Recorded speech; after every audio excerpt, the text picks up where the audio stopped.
Alright, my software takes a couple of seconds to adjust my voice. That should be good. So, this is going to be a recording of the first four chapters of Dune, Frank Herbert's original novel from 1968? Question mark? I originally streamed this on Twitch at Crowtime 69420. Sorry, that's the only name I could get. But yeah, I didn't press the button so the stream could be recorded and I could just upload a VOD, unfortunately.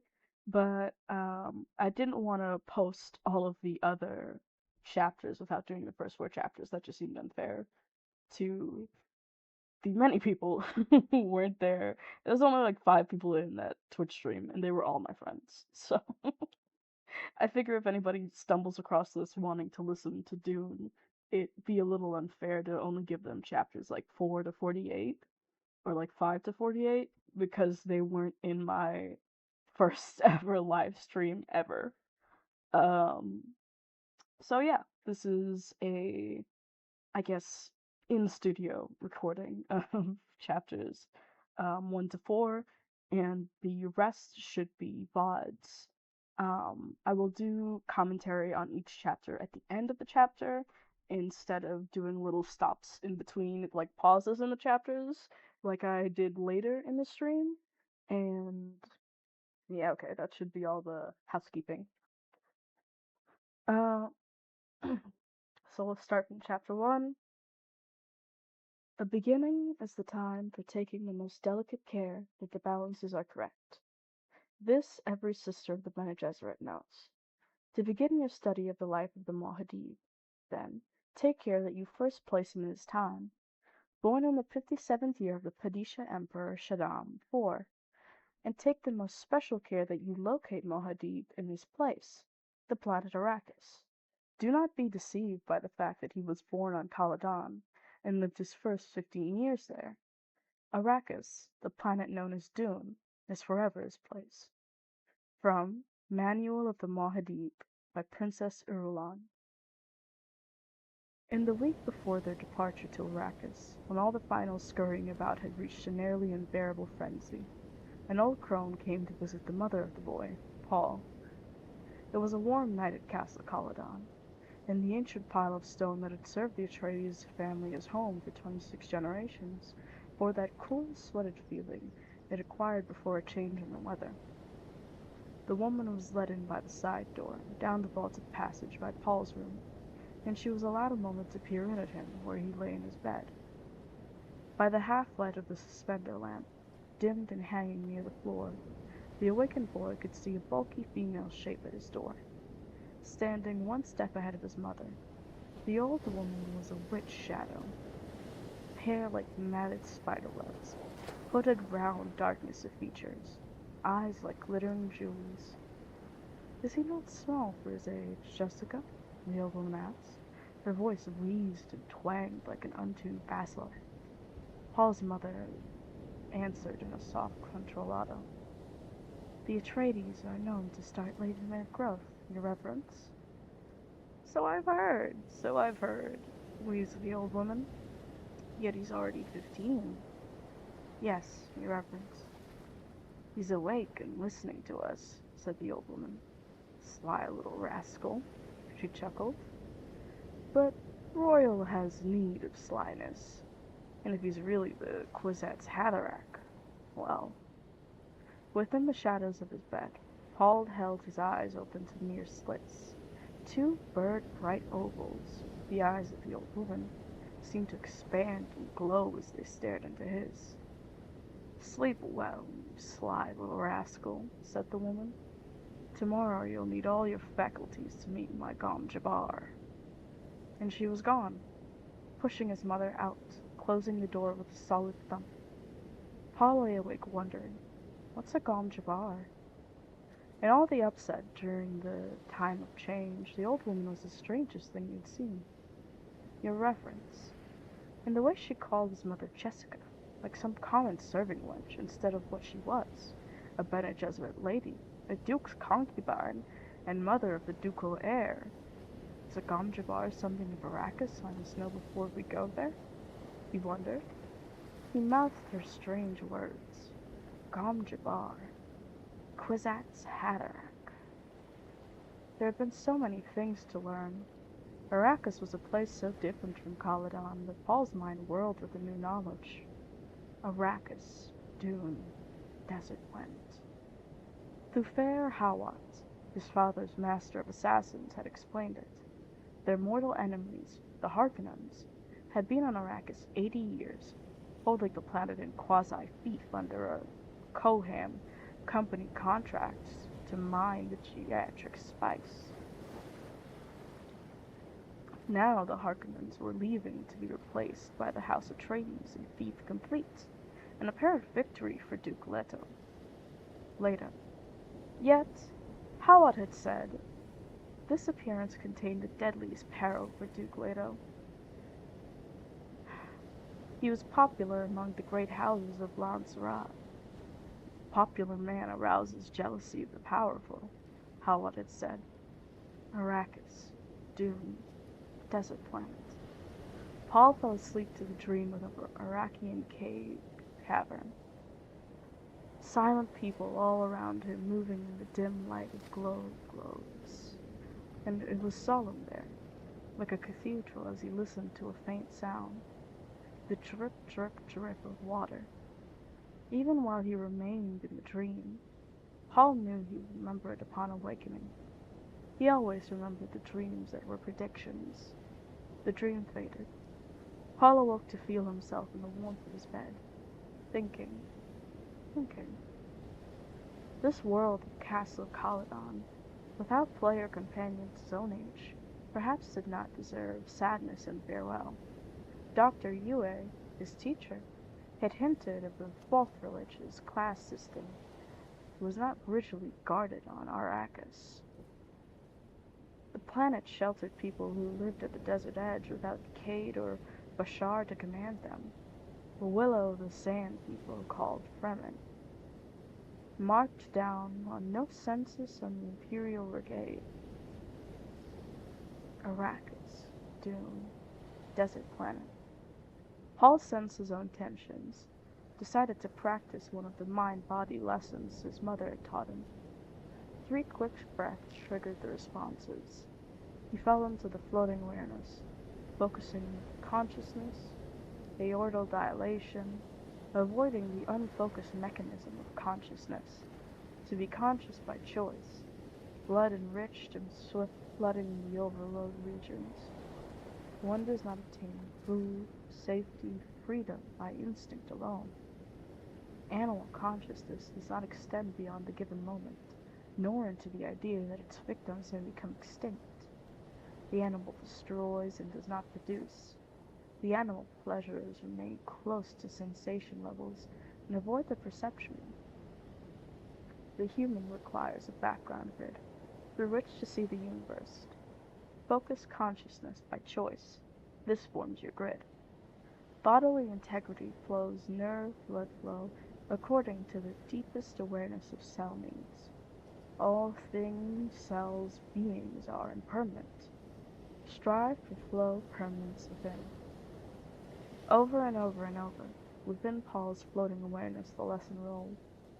When dawn touched Paul's windowsill with a yellow light, he sensed it through closed lids, opened them, hearing the then renewed bustle and hurry in the castle, seeing the familiar patent beams of his bedroom ceiling. The hall door opened, and his mother peered in, hair like shaded bronze and held in a black ribbon at the crown, her oval face emotionless and green eyes staring solemnly. "You're awake," she said. "Did you sleep well?" "Yes." He studied the tallness of her, saw the hint of tension in her shoulders as she chose clothing for him from the closet racks. Another might have missed the tension, but she had trained him in the Bene Gesserit way, in the minutiae of observation. She turned holding a semi-formal jacket for him. It carried the red Atreides hawk crest above the breast pocket. "Hurry and dress," she said. "Reverend Mother is waiting." "I dreamed her once," Paul said. "Who is she?" She was my teacher at the Bene Gesserit school. Now she's the Emperor's truthsayer. And Paul, she hesitated, you must tell her about your dreams. I will. Is she the reason we got Arrakis? We did not get Arrakis. Jessica flipped the dust from a pair of trousers, hung them up with the jacket on the dressing stand beside his bed. Don't keep the Reverend Mother waiting. Paul sat up, hugged his knees. What's a Gom Jabbar? Again, the training she had given him exposed her almost invisible hesitation. A nervous betrayal he felt his fear. Jessica crossed to the window, flung wide the draperies, stared across the river orchards towards Mount Shubai. You'll learn about the Gom Jabbar soon enough, she said. He heard the fear in her voice and wondered at it. Jessica spoke without turning. Reverend Mother is waiting in my morning room. Please hurry.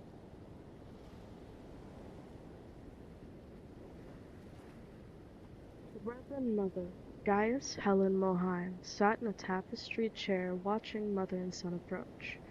Windows on each side of her overlooked the curving southern bend of the river, and the green farmlands of the Atreides family holding. But the Reverend Mother ignored the view.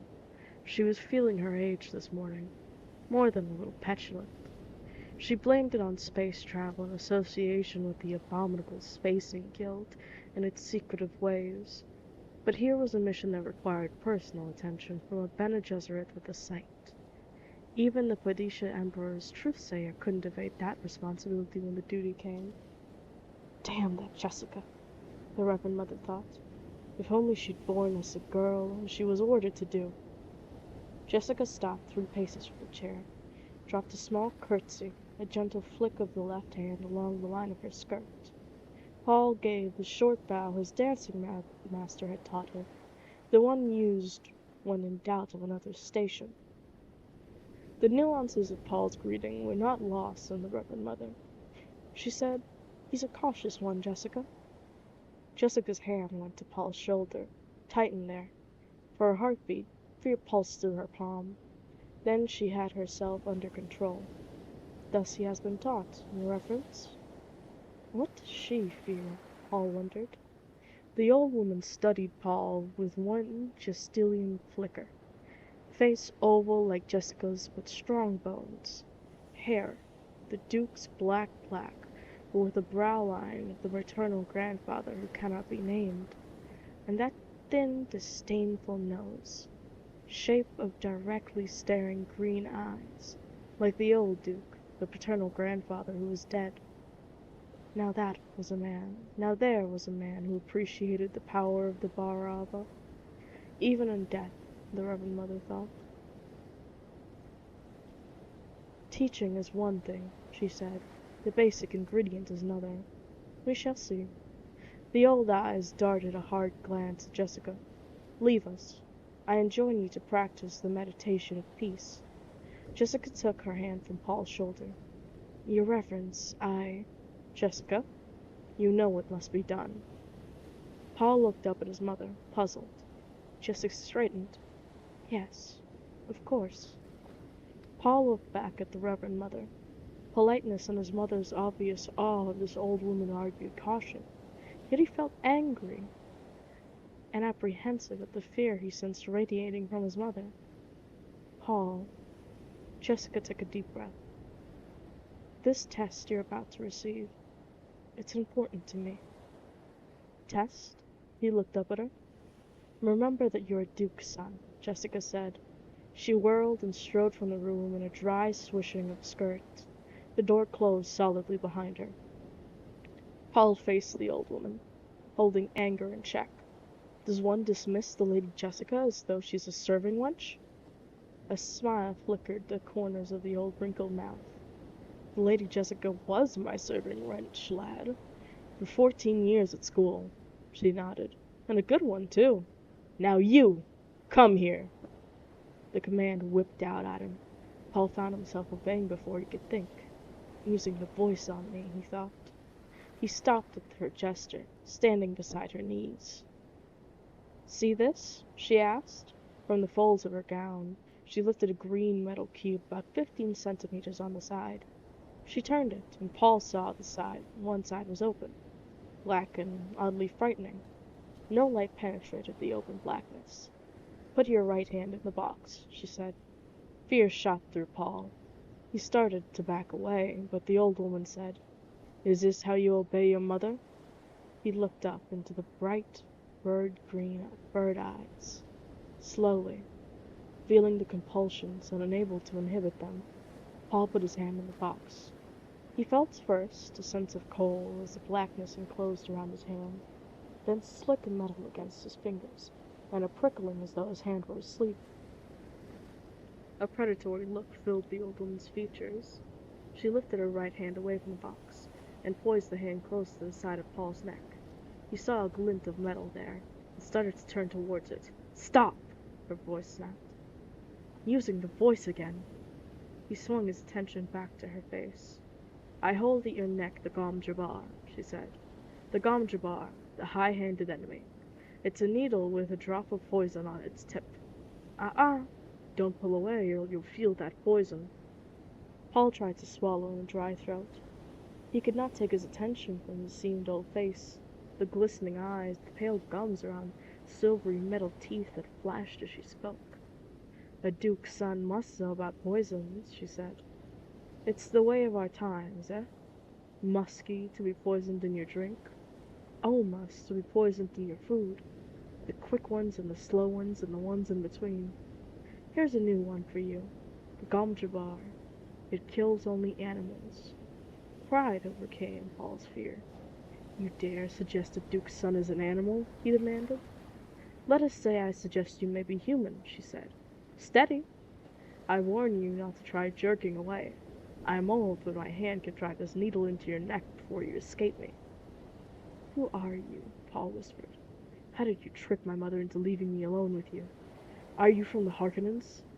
"The Harkonnens? Bless us, no! Now be silent." A dry finger touched his neck, and he stilled with the involuntary urge to leap away. "Good," she said. "You passed the first test. Now here's the way of the rest of it. If you withdraw your hand from the box, you die. This is the only rule. Keep your hand in the box and live. Withdraw it and die." Paul took a deep breath to still his trembling. "If I call out, there'll be servants on you in seconds, and you'll die. Servants will not pass your mother who stands guard outside that door. Depend on it. Your mother survived this test. Now it's your turn. Be honored. We seldom administer this to men children." Curiosity reduced Paul's fear to a manageable level.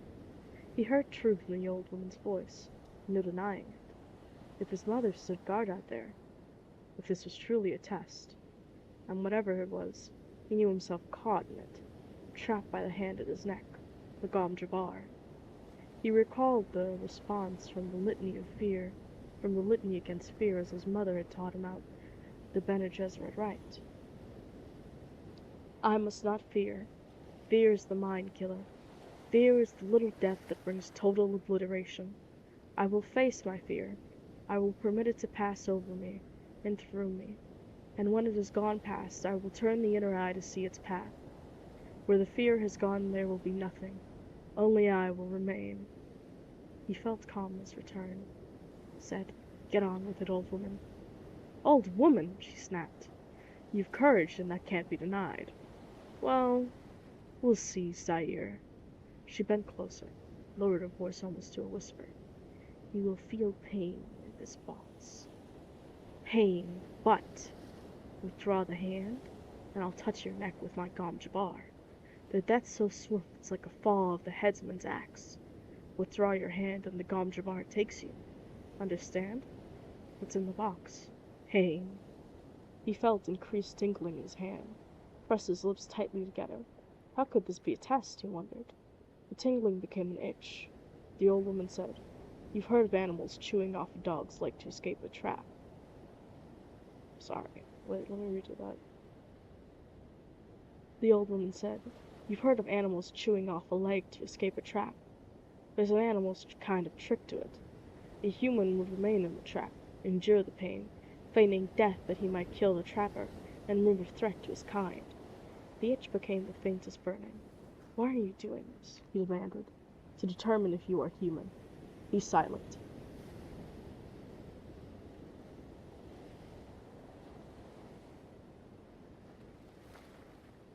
Paul clenched his hand into a fist. As the burning sensation increased in the other hand, it mounted slowly. Heat upon heat upon heat upon heat. He felt the fingers of his free hand biting the palm.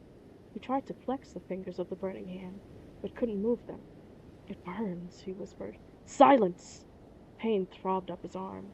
Sweat stood on his forehead. Every fiber cried out to withdraw his hand from the burning pit, but Gom Jabbar. Without turning his head, he tried to move his eyes to see that terrible needle poised beside his neck. He sensed that he was breathing in gasps, and tried to slow his breath, but couldn't. Pain! The world emptied everything except the hand immersed in agony, the ancient face inches away staring at him. His lips were so dry he had difficulty separating them. The burning! The burning! He thought he could feel skin curling black on that agonized hand, the flesh crisping and dropping away until only charred bones remained. It stopped, as though a switch had been turned off. The pain stopped. Paul felt his right hand trembling, felt sweat bathing his body. Enough, the old woman muttered. Call Wahad. No woman child has ever withstood that much. I must have wanted you to fail. She leaned back, withdrawing the Gom Jabbar from the side of his neck. Take your hand from the box, young human, and look at it.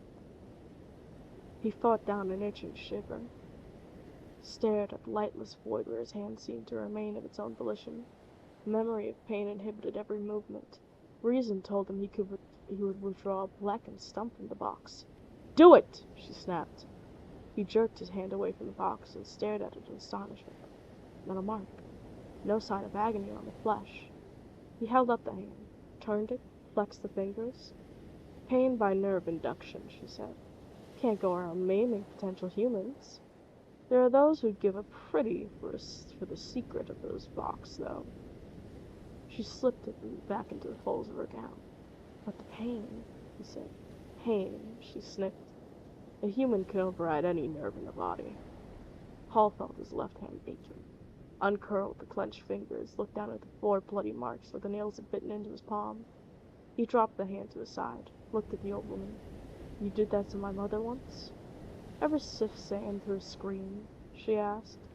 The tangential slash of her question shocked his mind into a higher awareness.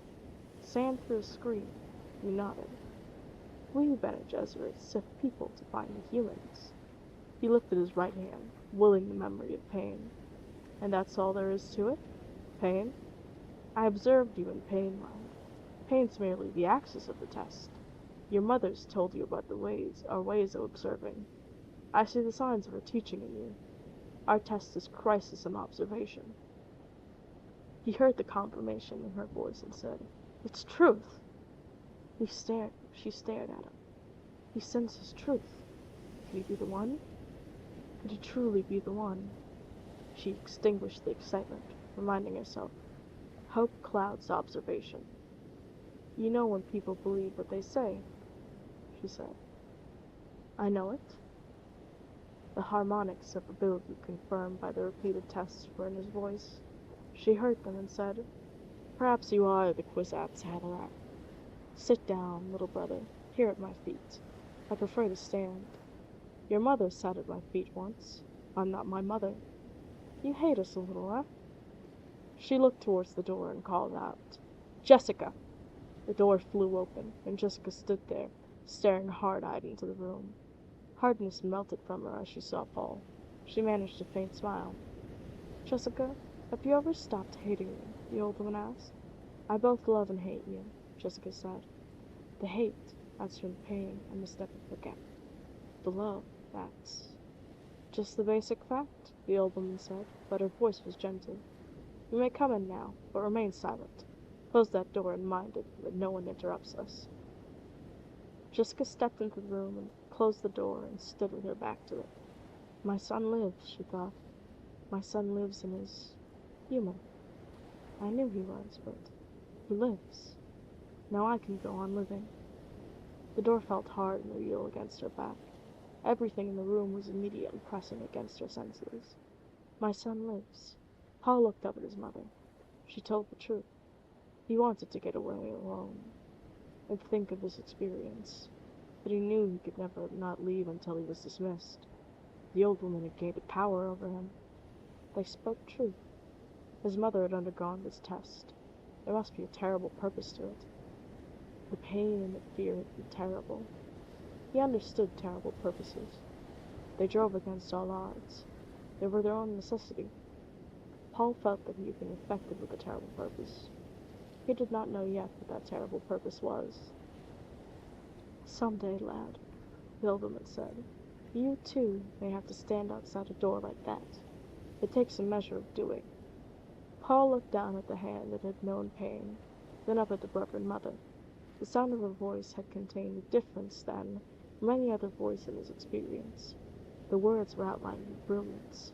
There was an edge to them. He felt that any question he might ask her would bring an answer that could lift him out of his flesh world into something greater. "Why do you test for humans?" he asked.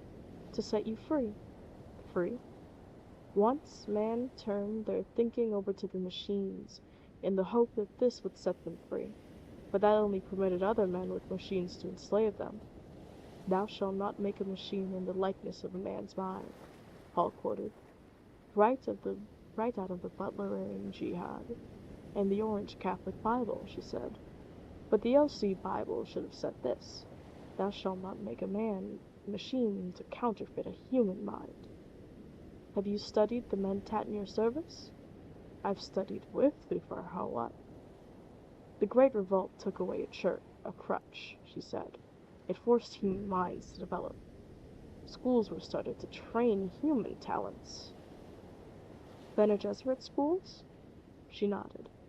"We have two chief survivors of those ancient schools, the Bene Gesserit and the Spacing Guild. The Guild, so we think, emphasizes almost pure mathematics. Bene Gesserit performs another function." "Politics," he said. "Kala Wahad," the woman said. She sent a hard glance at Jessica. "I've not told them, Your Reverence," Jessica said.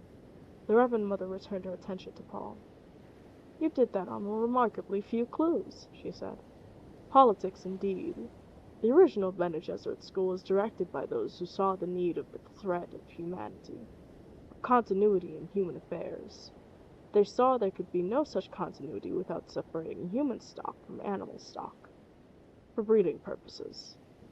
The old woman's words abruptly lost their special sharpness for Paul.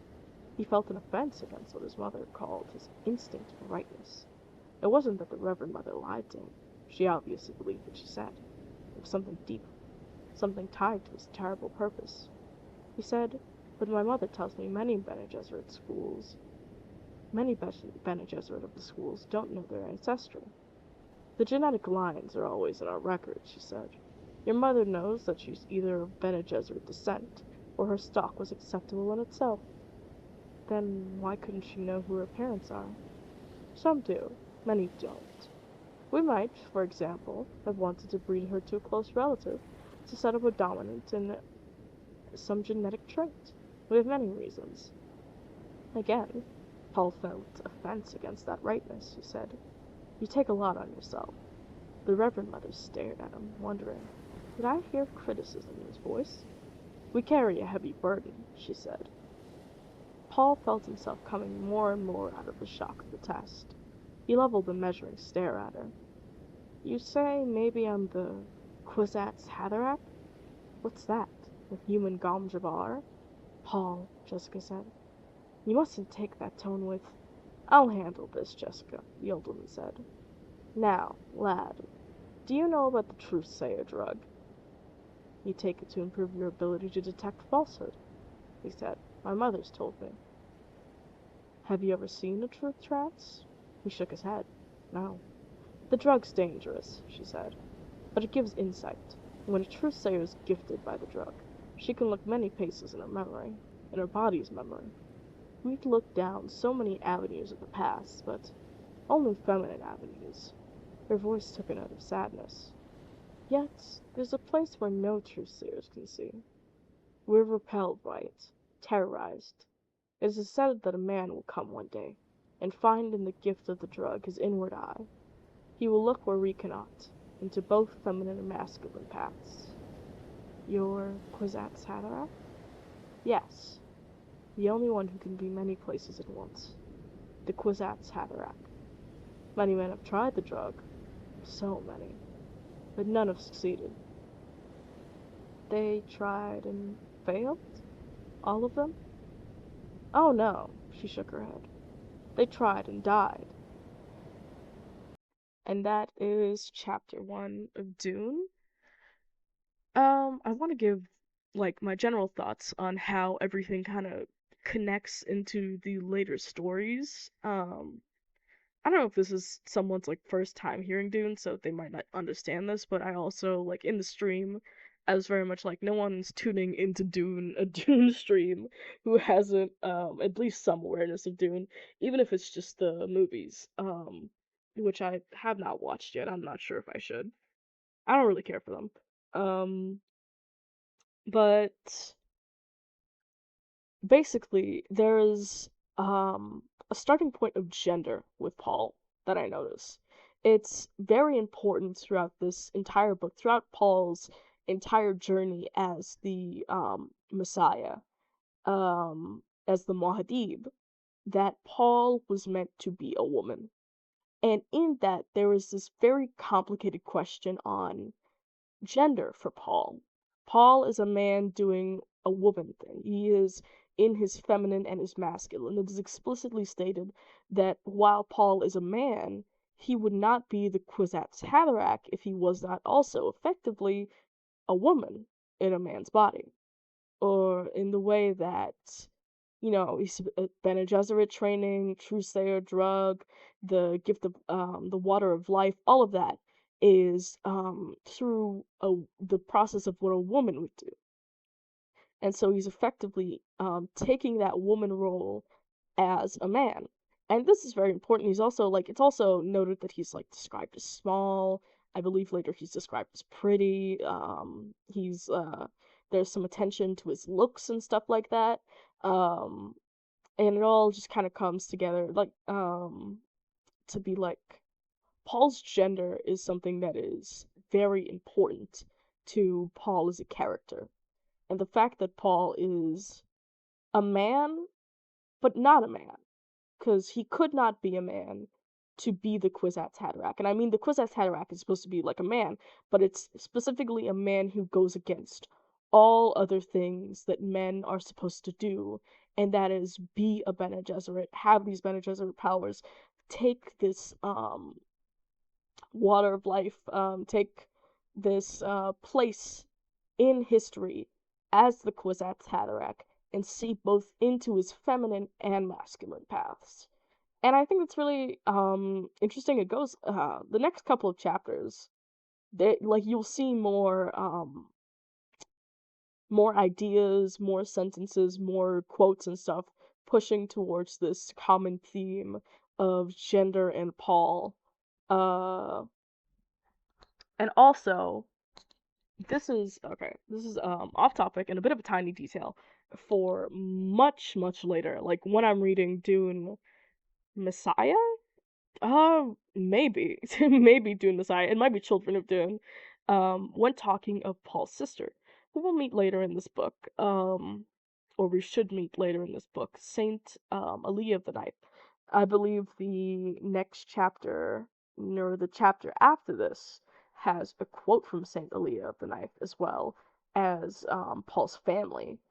And we specifically look at the relationship between Jessica and the Reverend Mother, and then Aaliyah and Jessica later in life, when the Reverend Mother goes, Jessica, have you ever stopped hating me? And Jessica goes, I both love and hate you. And then Aaliyah later in life, I believe this is not the exact quote, but she talks about how she loves and hates her mother simultaneously. And we see this kind of repeating of family dynamics, this passing down of effectively family trauma, because Jessica despises the Reverend Mother, but they both care deeply for each other. We see in a couple of chapters, I'll point it out when it happens, that the Reverend Mother feels a lot of sympathy and care towards Jessica.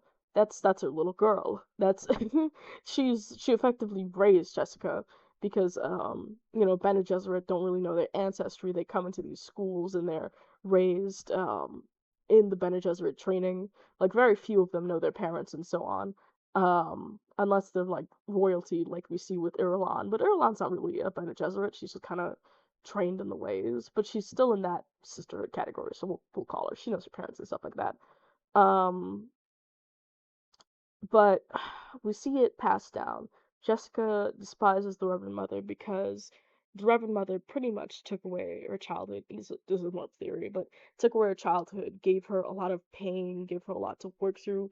Bene Gesserit teachings in schools are very intense, and if you do not have the mind for it, and if you're too prideful and effectively have like a bit too much, I wouldn't say personality, but clinginess to not your humanity, but your personhood, and do not see yourself as rather a person, but a place in the order doing your duty, um, it's you can't really be a Bene Gesserit.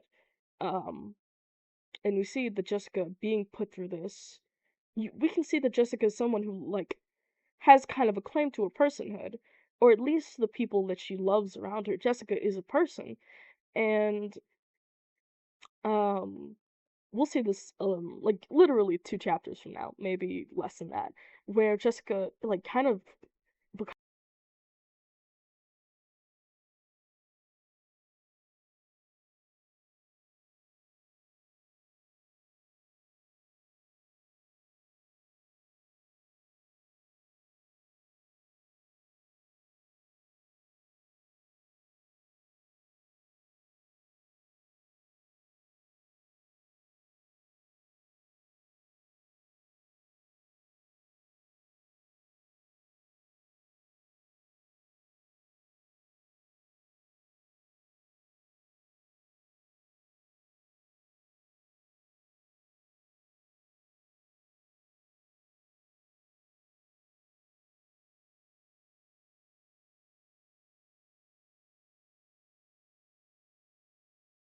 becomes fragile as she's talking about Duke Leto and how much Paul being a boy meant to her, and she effectively kind of steps out of the Bene Gesserit teachings and commits the Jessica crime, but also at the same time, it's no wait, yeah, she commits the Jessica crime. And yeah, she's like a person. And then we go to Aaliyah, who resents her for the pains that Jessica caused her by being Jessica, by putting Paul first, by taking the water of was it the water of life? The water of life while she was pregnant with Aaliyah and basically giving her an ego death and having her haunted by these memories and ultimately bringing her doom. Sorry for the spoilers on the 50-year-old book. But yeah, and we just see these things repeated on itself. Even in the first chapter of this book, we can go through and we can see these lines tying into larger themes of the book. From every line, every page has something that it introduces us to this entire world effectively, but it does not let us get lost in it. It's still very grounded. It's introducing Paul to these things as well, and I think that was brilliant, making Paul also unaware of most of this stuff as well. Um, Later on, it's a little bit like, what the hell is this? But we get the hang of it. Don't worry, we get the hang of it.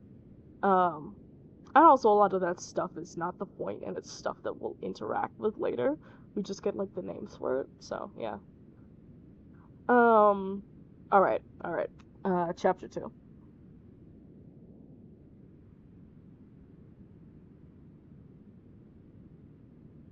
Chapter 2 also opens with another, I suppose, quote from Princess Irulan. To attempt an understanding of Mahadib without understanding his mortal enemies, the Harkonnens, is to attempt seeing truth without seeing falsehood. It is an attempt to see light without knowing darkness. It cannot be.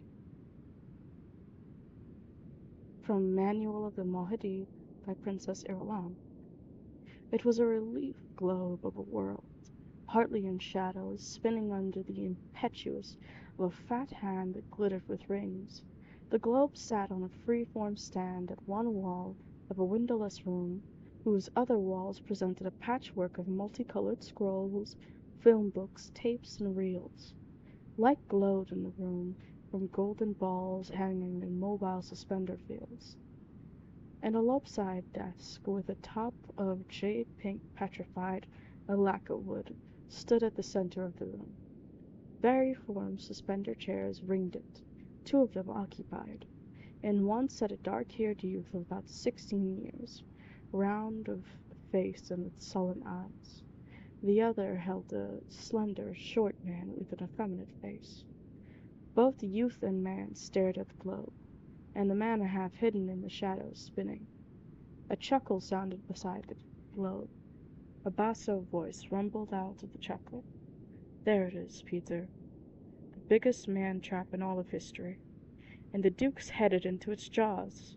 Is it not a magnificent thing that I, the Baron Vladimir Harkin, do?" "Assuredly, Baron," said the man. His voice came out tenor with a sweet musical quality. The fat hand descended onto the globe, stopped the spinning.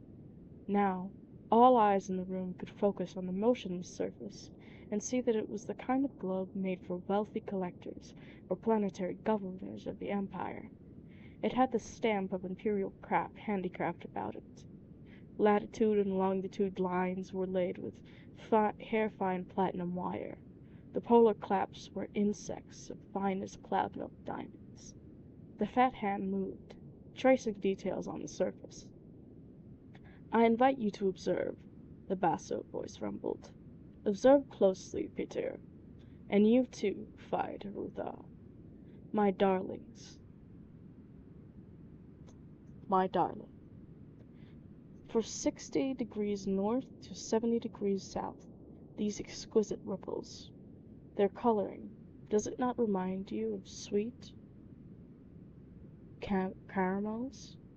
And nowhere do you see blue lakes or rivers or seas, and these lovely polar caps, so small. Could anyone mistake this place? Arrakis. Truly unique. A superb setting for a unique victory." A smile touched Peter's lips. "And to think, Baron, the Padishah Emperor believes he's given the Duke your spice planet. How poignant." "That's a nonsensical statement," the Baron rumbled. "You say this to confuse young Floyd Ruthal, but it is not necessary to confuse my nephew." The sullen-faced youth stirred in his chair, smoothed the wrinkle in the black leotards he wore. He sat upright as a discreet tapping sounded at the door in the wall behind them. Petar unfolded from his chair, crossed to the door, cracked it wide enough to accept the message cylinder. He closed the door, unrolled the cylinder, and scanned it. A chuckle sounded from him. Another. "Well?" the Baron demanded. "The fool answered us, Baron!" "Whenever did an Atreides refuse the opportunity for a gesture?" the Baron asked. "Well, what did he say?" "He's most uncouth, Baron. Addresses you as Harkonnen. No sire, et cher cousin title, no title, nothing." "It's a good name," the Baron growled, and his voice betrayed his impatience. "What does Der Leto say?" "He says your offer of a meeting is refused. I have ofttimes met your treachery, and this all men know." "And?" the Baron asked. "He says, the art of Canley still has admirers in the Empire. He signs it Duke Leto of Arrakis." Petara began to laugh. "Oh, Arrakis! Oh my! This is almost too rich!" "Be silent, Petar," the Baron said, and the laughter stopped as though shut off with a switch. "Canley, is it?" the Baron said. "Vendetta, eh? And he uses the nice old word, so rich in tradition to be sure I know he means it." "You made the peace gesture," Petar said. "The forms have been obeyed."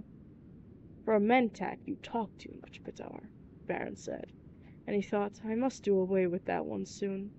He has almost outlived his usefulness. The Baron stared across the room at his mentat assassin, seeing the feature about him that most people noticed first. The eyes. The shaded slits of blue within blue. The eyes without any white in them. The grin flashed across Pitar's face. It was like a masked grimace beneath those eyes like holes. But, Baron, never has revenge been more beautiful. It is to see a plan of most exquisite treachery, to make Leto exchange Caladan for Dune, and without alternative because the Emperor orders it. How waggish of you! In a cold voice, the Baron said, "You have a flux of the mouth, Pitar." "But I am happy, my Baron, whereas you are touched by jealousy." "Pitar!" Baron. Is it not regrettable you are unable to devise this delicious scheme by yourself? Some day I will have you strangled, Pitar." "Of a certainty, Baron. Enfin! But a kind act is never lost, eh? Have you been chewing verite or semut, Pitar?" "Truth without fear surprises the Baron," Pitar said. His face drew down in a caricature of a frowning mask. "Aha! But you see, Baron, I know as a mentat when you will send the executioner. You will hold back just so long as I am useful. To move sooner would be wasteful, and I am yet of much use. I know what it is you learned from that lovely Dune planet. Waste not. True, Baron?" The Baron continued to stare at Pitar. Vidruthar squirmed in his chair. "These wrangling fools," he thought. "My uncle cannot talk to his mentat without arguing. Do they think I have nothing to do except listen to their arguments?" "Fide," the Baron said, "I told you to listen and learn when I invited you in here. Are you learning?" "Yes, uncle." The voice was carefully subservient. "Sometimes I wonder about Pitar," the Baron said. "I cause pain out of necessity, but I swear he takes a positive delight in it. For myself, I can feel a pity toward the poor Duke Leto. Dr. Yue will move against him soon, and that'll be the end of all the treaties. But surely Leto will know whose hand directed the pliant doctor, and knowing that will be a terrible thing."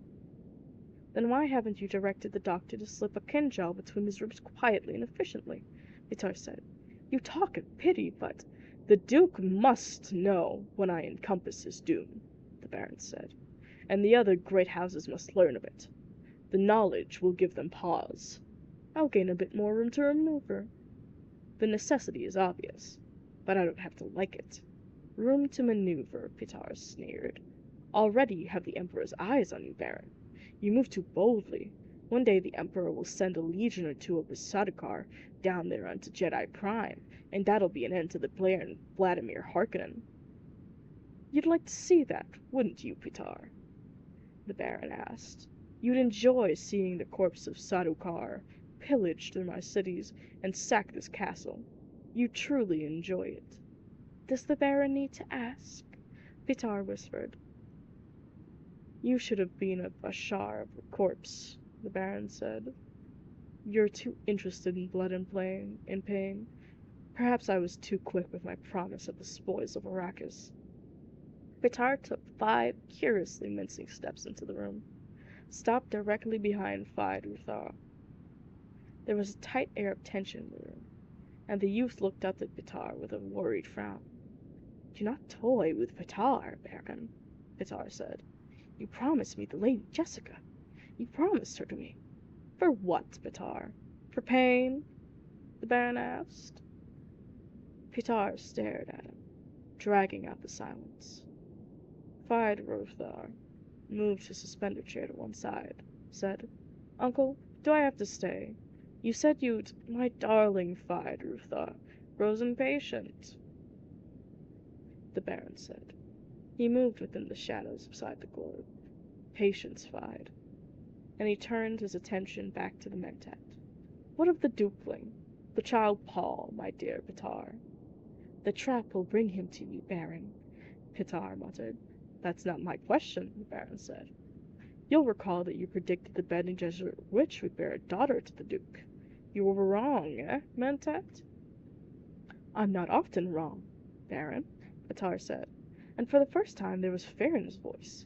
Give me that. I'm not often wrong. And you know yourself these Bene Gesserits bear mostly daughters. Even the Emperor's consorts only produce female heirs. Uncle, said Phaedra, you said there'd be something important here for me to... Listen to me, nephew, the Baron said. He aspires to rule my barony, yet cannot rule himself. The Baron stirred beside the globe, a shadow among shadows. Well then, Phaedra Harkonnen, I summon you here hoping to teach you a bit of wisdom. Have you observed our good Mentat? You should have learned something from this exchange. But, uncle, a most efficient Mentat, Petar. Wouldn't you say, Fide? Yes, but... Indeed. But he consumes too much spice, eats it like candy. Look at his eyes! He might have come directly from the Iraqian labor pool. Efficient, Petar. But he's still emotional and prone to passionate outbursts. Efficient, Petar. But he can still err. Petar spoke in a low, sullen tone. Did you call me in here to impair my efficiency with criticism, Baron?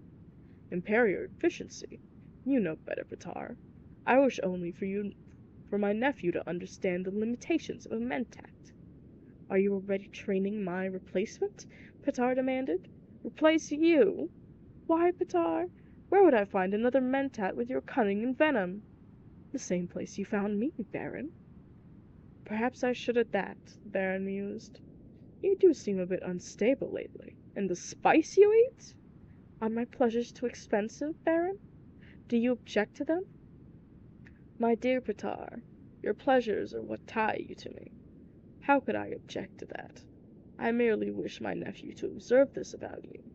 Then I'm on display, Petar said.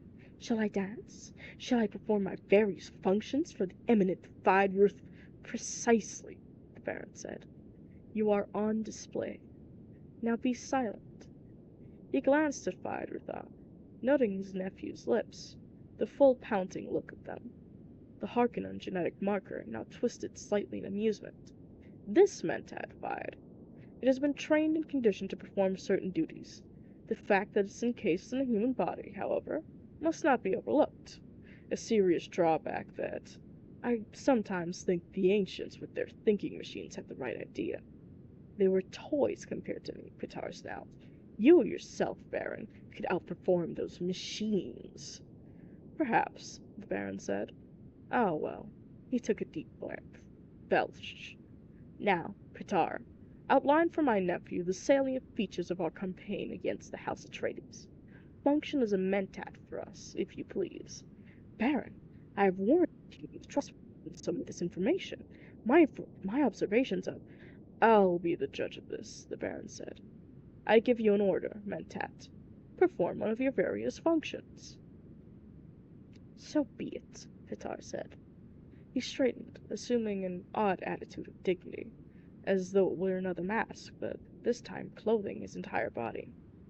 In a few days, standard, the entire household of Duke Leto will embark on a spacing guild linear for Arrakis.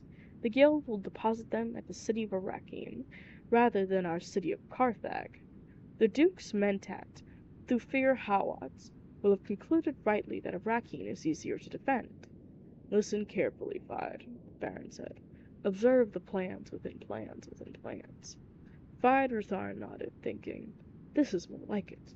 The old monster is letting me in on secret things at last. He must really mean for me to be his heir. There are several tangible possibilities, Petar said. I indicate that House Atreides will go to Arrakis. We must not, however, ignore the possibility the Duke has contracted with the Guild to remove him to a place of safety outside the system. Others in like circumstance have become renegade houses, taking family atomics and shields and fleeing beyond the Imperium. The Duke's too proud a man for that, the Baron said. It is a possibility, Petar said.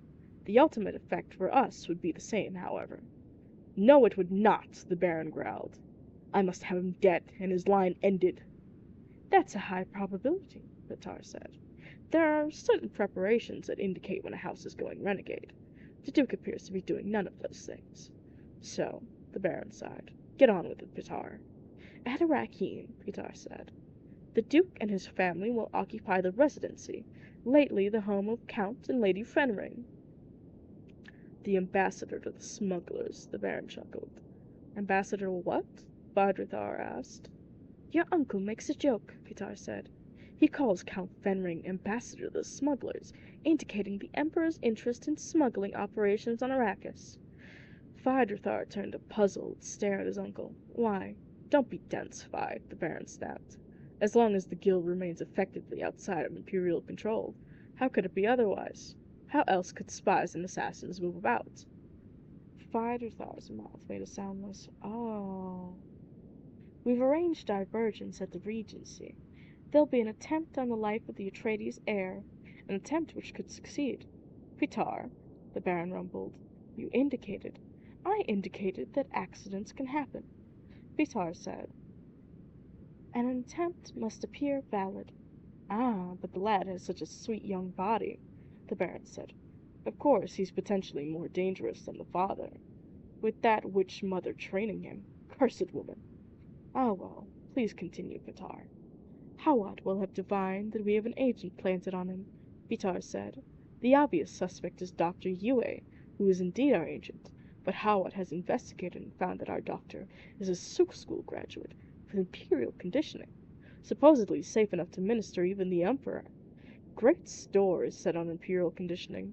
It's assumed that ultimate conditioning cannot be removed without killing the subject. However, as someone once observed, given the right lever, you can move a planet. We have found the lever that moved the doctor. How? Vidar asked. We found this a fascinating subject. Everyone knew you couldn't submit imperial conditioning. Another time, the Baron said. Continue, Pitar. In place of Yue, Pitar said, we'll drag a most interesting suspect across Hawat's path. The very audacity of the suspect will recommend her to Hawat's attention. Her? Vidar asked. The Lady Jessica herself, the Baron said. Is it not sublime? Pitar asked. Hawat's mind will be so filled with this prospect, it'll impair his functions a mentat. He may even try to kill her. Pitar frowned then. But I don't think he'll be able to carry it off. You don't want him to, eh? The Baron asked. Don't distract me, Pitar said. While Hawat's occupied with the Lady Jessica, you'll divert him further with uprisings in a few garrison towns and the like. These will be put down. The Duke must believe he's gaining a measure of security. Then, when the moment is right, we'll single Yue and move in with our major force. Go ahead. Tell him all of it, the Baron said. We'll move in strengthened by 2 legions of Sadukar, disguised in Harkonnen livery. Sadukar, Vidar agreed. His mind focused on the dread Imperial troops, the killers without mercy, the soldier fanatics of the Parishi Emperor. You see how I trust you, Fide, Baron said. No hint of this might ever reach another great house. Else the Lancerat might unite against the Imperial house, and there'd be chaos. The main point, Pisar said, is this. Since House Harkonnen is being used to do the Imperial dirty work, we've gained a true advantage. It's a dangerous advantage, to be sure, but if used cautiously, will bring House Harkonnen greater wealth than that of any other house in the Imperium. You have no idea how much wealth is involved, Bide, the Baron said. Not in your wildest imaginations. To begin, we'll have an irrevocable directorship of the Coam Company. Bide nodded. Wealth was the thing. Coam was the key to wealth. Each noble house dipping from the company's coffer whenever it could under the power of the directorships. Those Coam directorships, they were real evidence of political power in the Imperium, passing with shifts of voting strength within the Lancerat, as it balanced itself against the Emperor and his supporters. The Duke later, Pitar said, may attempt to flee to the new Fremen scum along the desert edge, or he may try to send his family into the imagined security. But that path is blocked by one of your Majesty's agents, the planetary ecologist. You may remember him. Kynes. Fide remembers him, the Baron said. Get on with it. You not drool very prettily, Baron, Pitar said. Get on with it! I command you! The Baron roared. Pitar shrugged. If matters go as planned, he said, House Harkonnen will have a sub-peace on Arrakis within a standard year.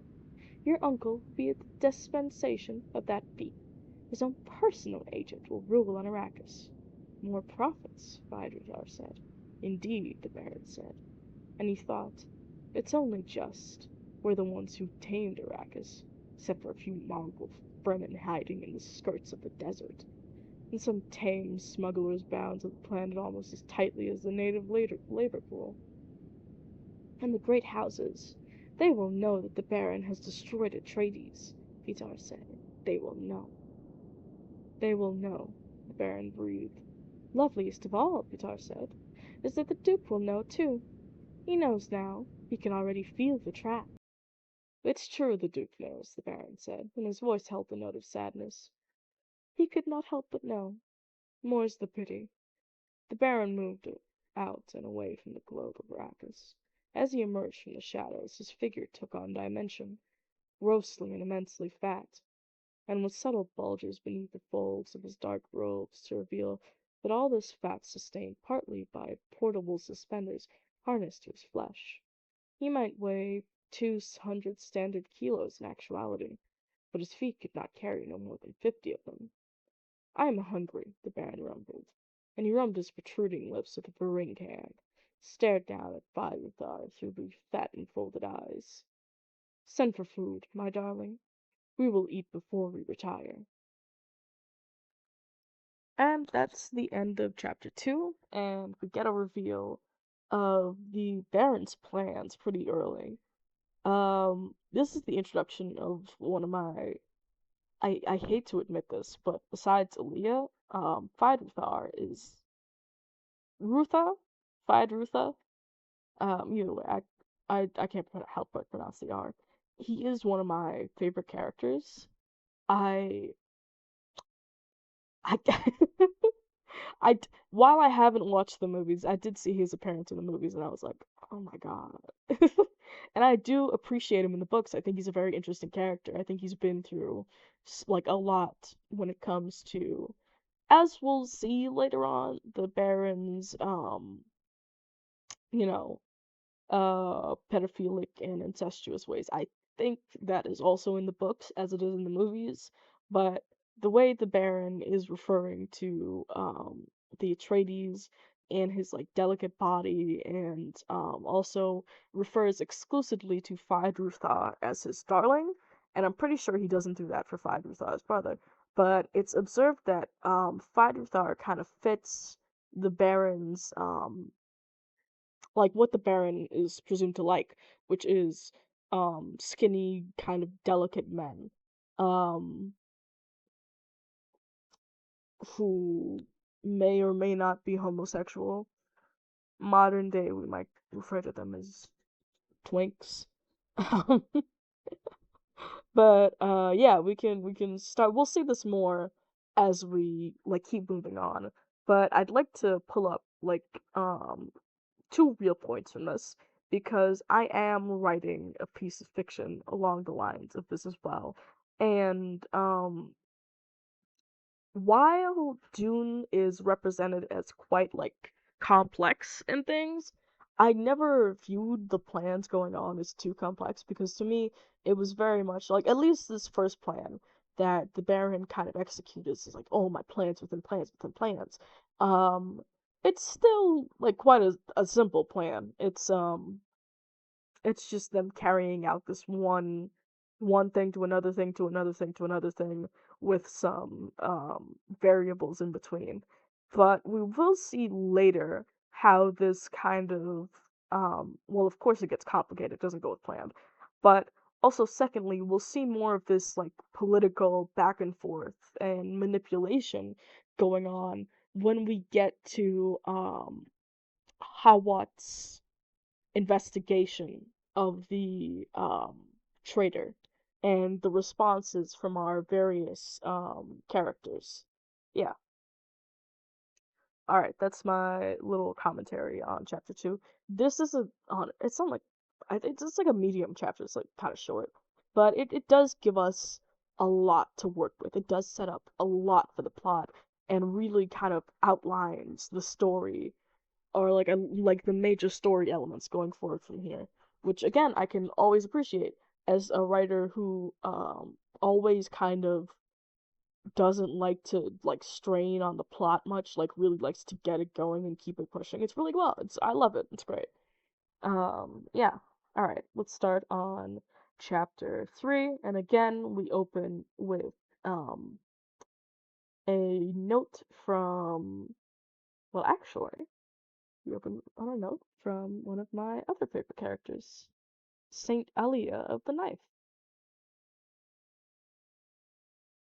Thus spoke Saint Elia of the Knife. The Reverend Mother must combine the seductive wiles of a courtesan with the untouchable majesty of a virgin goddess, holding these attributes in tension so long as the powers of her youth endure. For when youth and beauty have gone, she will find that the place between, once occupied by tension, has become a wellspring of cunning and resourcefulness. From Mohadib Family Commentaries by Princess Irulan. Well, Jessica, what have you to say for yourself? Asked the Reverend Mother. It was near sunset at Castle Caladan, on the day of Paul's ordeal. The two women were alone in Jessica's morning room, while Paul waited in the adjoining soundproof meditation chamber. Jessica stood facing the south windows. She saw, and yet did not see, the evening's banked colors across the meadow and river. She heard, and yet did not hear, the Reverend Mother's question. There had been another ordeal once, so many years ago. A skinny girl with hair the color of bronze, her body tortured by the winds of puberty, had entered the study of the Reverend Mother Gaius Helen Moham, Proctor Superior of the Bene Gesserit School of Warlock 9. Jessica looked down at her right hand, flexed the fingers, remembering the pain, the terror, the anger. Poor Paul, she whispered. I asked you a question, Jessica. The old woman's voice was snappish, demanding. What? Oh. Jessica tore her attention away from the past, faced the Reverend Mother who sat with the back to the stone wall between the two west windows. What do you want me to say? What do I want you to say? What do I want you to say? The old voice carried a cruel tone of mockery. So I had a son, Jessica flared, and she knew she had been goaded into this anger deliberately. They're only daughters to the Atreides. It meant so much to him, Jessica pleaded. And you in your pride thought you could produce the Kwisatz Haderach? Jessica lifted her chin. I sensed the possibility. You thought only of the Duke's desire for a son, the old woman snapped. And his desires don't figure into this. An Atreides' daughter could have been wed to a Harkonnen heir and sealed the breach. You've hopelessly complicated matters. We may lose both bloodlines now. You're not infallible, Jessica said. She braved the steady stare from the old eyes. Presently, the old woman muttered, What's done is done.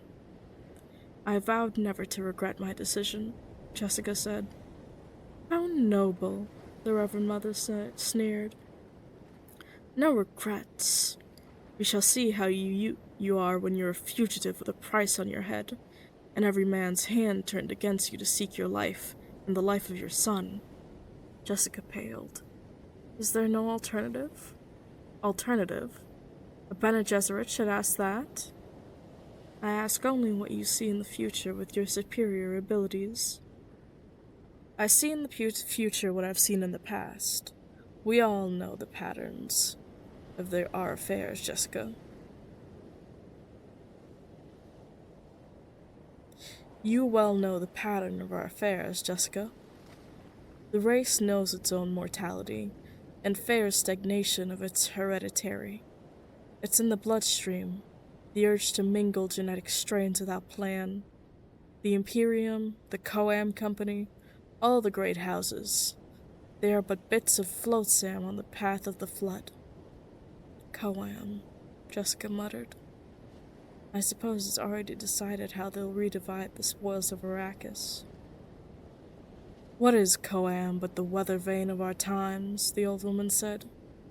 The Emperor and his friends now command 59.65% of the Coam's directorship votes. Certainly they smell profits, and likely others smell those same profits. His voting strength will increase. This is the pattern of history, girl. That's certainly what I need right now, Jessica said. A review of history. Don't be facetious, ye girl. You know as well as I do what forces surround us. We've a 3-point civilization. The imperial household balanced against the federated great houses of Lancerad, and between them, the guild with its damnable monopoly on interstellar transport. In politics, the tripod is the most unstable of all structures. It'd be bad enough without the complication of a feudal trade culture which turns its back on most science. Jessica spoke bitterly. Chips in the path of the flood. And this chip here, this is Duke Leto, and this his son, and this one's— oh, shut up, girl. You've entered this with full knowledge of the delicate edge you walked. I'm a Bene Gesserit. I exist only to serve, Jessica quoted. Truth, the old woman said. And all we can hope for now is to prevent this from erupting into general conflagration, to salvage what we can of key bloodlines. Jessica closed her eyes, feeling tears press out beneath the lids. She fought down the inner trembling, the outer trembling, the uneven breathing, the ragged pulse, the sweating of palms. Presently, she said, I'll pay for my own mistake. And your son will pay for you, with you too. I'll shield him as well as I'm able. Shield, the old woman snapped. You well know the weakness there. Shield your son too much, Jessica, and I'll not go strong enough to fulfill any destiny. Jessica turned away, looked out the window at the gathering darkness. Is it really that terrible? Was planet Arrakis? Bad enough, but not bad at all. The Machineria Protectiva has been in there and softened it up somewhat. The Reverend Mother heaved herself to her feet, straightened a fold in her gown. Call the boy in here. I must be leaving soon. Must you? The woman's voice softened. Jessica, my girl, I wish I could stand in your place and take your sufferings. But each of us must make our own path. I know. You're as dear to me as any of my own daughters. Do not let that interfere with duty. I understand. The necessity. What you did, Jessica, and why you did it, we both know. But kindness forces me to tell you there's little chance your lad will be the Bene Gesserit totality. You mustn't let yourself hope too much. Jessica shook tears from the corner of her eyes. It was an angry gesture. It made me feel like a little girl reciting my first lesson. She forced the words out. Humans must never submit to animals. A dry sob shook her. In a low voice, she said, I've been so lonely. It should be one of the tests, the old woman said.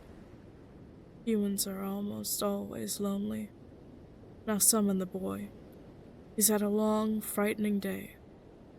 But he's had time to think and remember, and I must ask the other questions about these dreams of his. Jessica nodded, went to the door of the meditation chamber, opened it. Paul, come in now, please. Paul emerged with a stubborn slowness. He stared at his mother as though she were a stranger. Wariness veiled his eyes when he glanced at the Reverend Mother, but this time he nodded to her. The nod one gives an equal. He heard his mother close the door behind him. Young man, the old woman said, let's return to this dream business.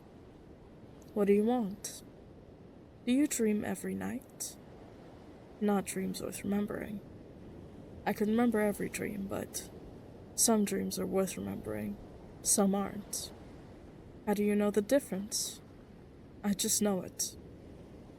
The old woman glanced at Jessica, back to Paul. What did you dream of last night? Was it worth remembering?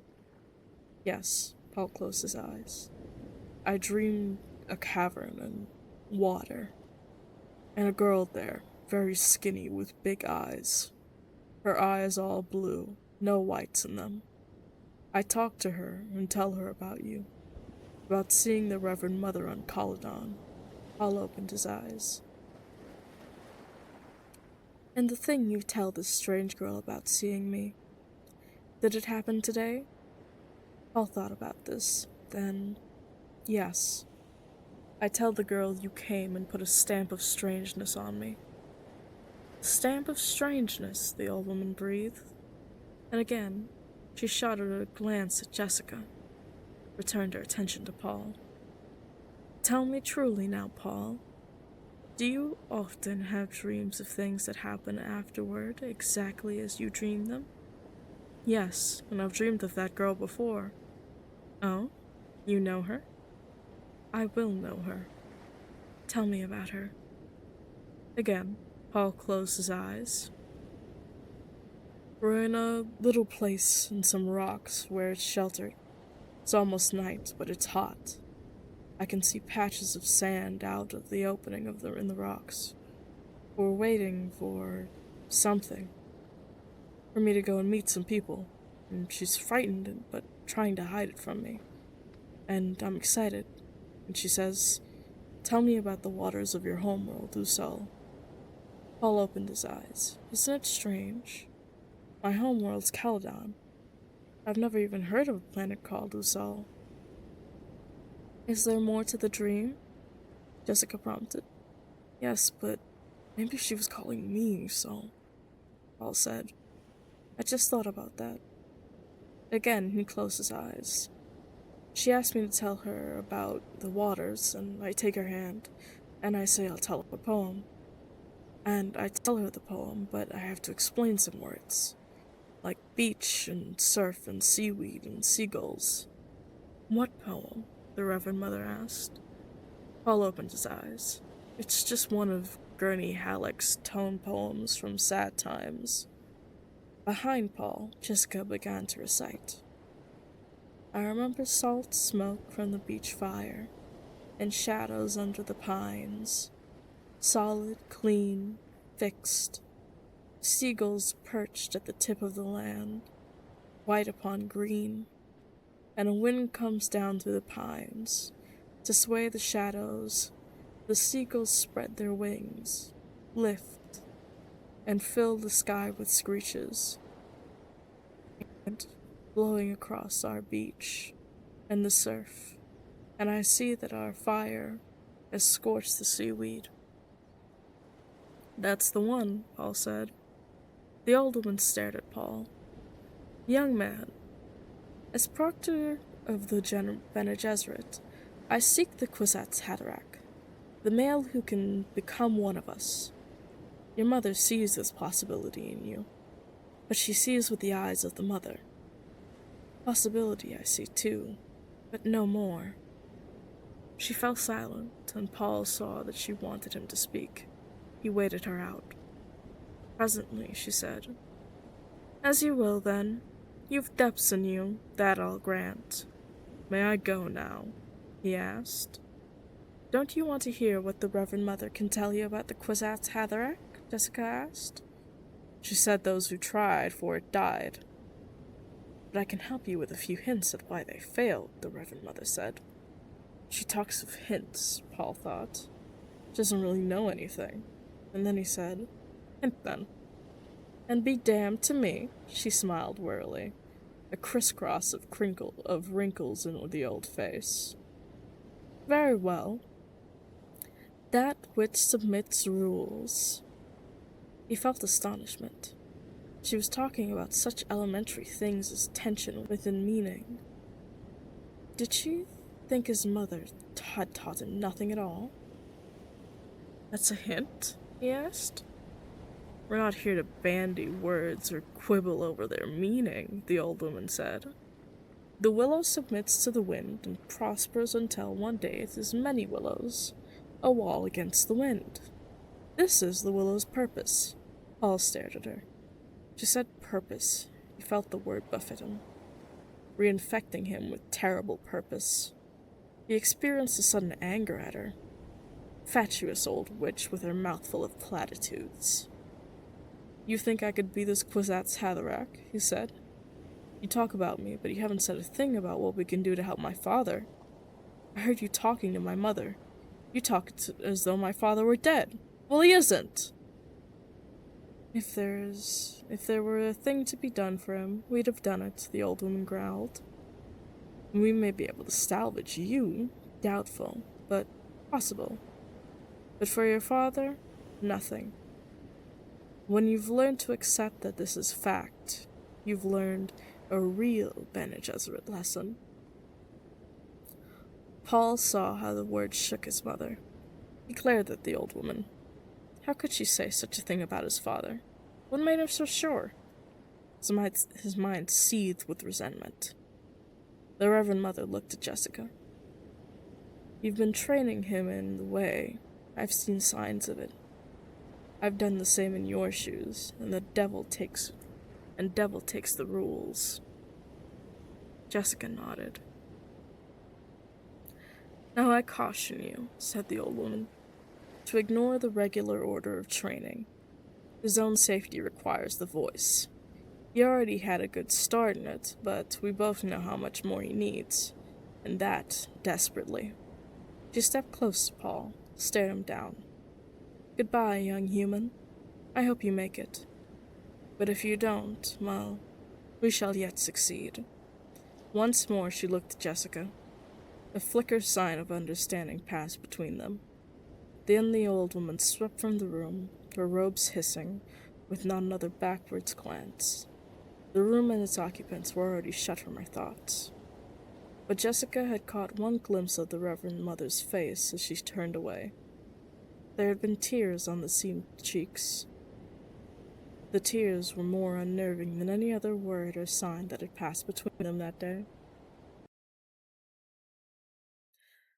If you notice a steep audio quality change, it's because I've adjusted a lot of filters on my mic, and also changed mics from a mic I was using before. Don't have a high quality one yet, but we're trying. So, in our last chapter or so, we looked over the relationship between the Reverend Mother, Paul, and Jessica. And I would effectively mother in a weird sort of way. I'm not sure if we know who Paul's actual grandmother is further into the series and with the new Dune content releasing, but it is kind of that familial pattern we see or dynamic. So it's Paul, his mother, and then his mother's mother, the Reverend Mother. And we can see that, as I mentioned earlier when speaking of Aaliyah, that these two have a very motherly relationship with them, and the Reverend Mother in quite a bit of times would be like, I would love to throw myself in the way of what's about to happen to you, but I cannot. And we can see that clearly, she's capable of not feeling affection for people and not feeling any concern about what's going to happen to them. But it's for Jessica. Every time she talks about the situation, when she talks about Leto, she's like, there's nothing that can be done for him. If we could, we would have. But when she talks about Jessica, and in that the possibility of Jessica being able to help, it comes down to the fact of is it because there is some way to help Jessica that she feels these sense of emotions? I'm sure some of it she would feel either way, even if Jessica was doomed, but Bene Gesserit are very keen to wipe out emotions if there is no use for them. And we can see that Jessica, in her breaking of this emotion, she also breaks those around her. She breaks the Reverend Mother, brings her to tears. And that is almost never seen in Bene Gesserit. They are, or like when it is seen, it's seen as this like great failure of the Bene Gesserit control. Because if you control everything down to the molecules of the genders of your children, you should be able to control your tears. Isn't that right? So yeah, um, Jessica's like a disease, honestly. I'm surprised they don't consider her like a disease spreading this defiance of the way the world should be with those around her. But we see that in Paul, especially. We see that in Paul later on when he, becomes the Messiah. Um, they're like diseases. They spread this this humanity, and not humanity in the way the Reverend Mother convenes, which is the ability to hold yourself and hold your emotions despite yourself and hold off that natural reaction, that instinctual reaction, but humanity in the very emotional, loving way, humanity in the community of those around you, humanity in your ability to feel and feel for those around you. And yeah, I can't say much about this chapter that I didn't say before, so we're just gonna move on to chapter 4. You have read that the Muad'Dib had had no playmates his own age on Caladan. The dangers were too great, but Muad'Dib did have wonderful companion teachers. There was Gurney Halleck, the Tarabor warrior. You will sing some of Gurney's songs as you read along in this book. There was Thufair Hawat, the old Mentat master of assassins, who struck fear even in the heart of the Padisha Emperor. There was Duncan Idaho, the sword master of the Ginza, Dr. Wellington Yue, a name black in treachery but bright in knowledge, the Lady Jessica, who guided her son in the Bene Gesserit way, and of course, the Duke Leto, whose qualities as a father have long been overlooked. From A Child's History of the Muad'Dib by Princess Irulan. Thufair Hawat slipped into the training room of Castle Caladan, closed the door softly. He stood there for a moment, feeling old and tired and storm-leathered. His left leg ached where it had been once slashed in service of the old Duke. 3 generations of them now, he thought. He stared across the big room, bright with the light of noon pouring through the skylights. Saw the boy seated with his back to the door, intent on papers and charts spread across an L table. How many times must I tell that lad never to settle himself with his back to a door? Hawat cleared his throat. Paul remained bent over his studies. A cloud shadow passed over the skylights. Again, Hawat cleared his throat. Paul straightened, spoke without turning. I know, I'm sitting with my back to a door. Hawat suppressed a smile, strode across the room. Paul looked up at the grizzled old man, who stopped at a corner of the table. Hawat's eyes were 2 pools of alertness in a dark and deeply seamed face. I heard you coming down the hall, Paul said, and I heard you open the door. Sounds I make could be imitated. I know the difference. He might at that, Hawat thought. That witch mother of his is giving him the deep training, certainly. I wonder what her precious school thinks of that. Maybe that's why they sent the old proctor here, to whip our dear Lady Jessica into line. Hawat pulled up a chair across from Paul, sat down facing the door. He did it pointedly, leaned back and studied the room. It struck him as an odd place suddenly. A stranger place with most of its hardware already gone off to Arrakis. A training table remained, and a fencing mirror with its crystal prisms quiescent.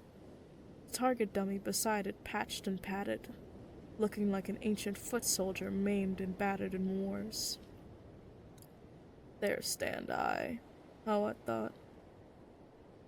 Thufair, what are you thinking? Paul asked.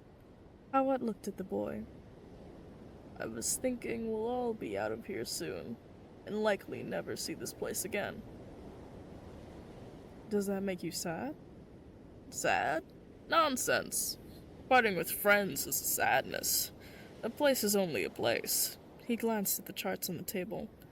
And Arrakis is just another place. Did my father send you up here to test me? Hawat scowled. The boy had such observing ways about him. He nodded. You're thinking it'd be nicer if he'd come up himself, but you must know how busy he is. He'll be along later. I've been studying about the storms on Arrakis. The storms, I see. They sound pretty bad. That's too cautious a word. Bad. Those storms build up across 6,000 or 7,000 kilometers of flatland, feed on anything that could give them a push, correless force, other storms, anything that has an ounce of energy in it. They can blow up to 700 kilometers an hour, loaded with everything loose that's in their way, sand, dust, everything. They can eat flesh off bones and etch bones to slivers. Why don't they have weather control? Arrakis has special problems. Costs are higher. There'd be maintenance and the like. The Guild wants a dreadful high price for satellite control, and your father's house isn't one of the big rich ones, lad. You know that. Have you ever seen the Fremen? The lad's mind is darting all over the place today. How I thought. Like as not, I have seen them, he said. There's little to tell them from the folk of the Gabarn and Sink. They all wear those great flowing robes, and they stink to heaven in any closed space. It's from those suits they wear, call them still suits, that reclaim the body's own water. Paul swallowed, suddenly aware of the moisture in his mouth, remembering a dream of thirst. That people could want so for water they had to recycle their own body moisture struck him with a feeling of desolation. Water's precious there, he said. Hawat nodded, thinking. Perhaps I'm doing it, getting across to him the importance of this planet as an enemy. It's madness to go in there without that caution in our minds. Paul looked up at the skylight, aware that it had begun to rain. He saw the spreading wetness on the gray metaglass. Water, he said. You'll learn a great concern for water, Hawat said. As the Duke's son, you'll never want for it, but you'll see the pressures of thirst all around you. Paul wet his lips with his tongue, thinking back to the day, a week ago, and the ordeal of the Reverend Mother. She, too, had said something about water starvation. You'll learn about the funeral plains, she'd said. About the wilderness that is empty, the wasteland where there's nothing lives except the spice and the sandworms.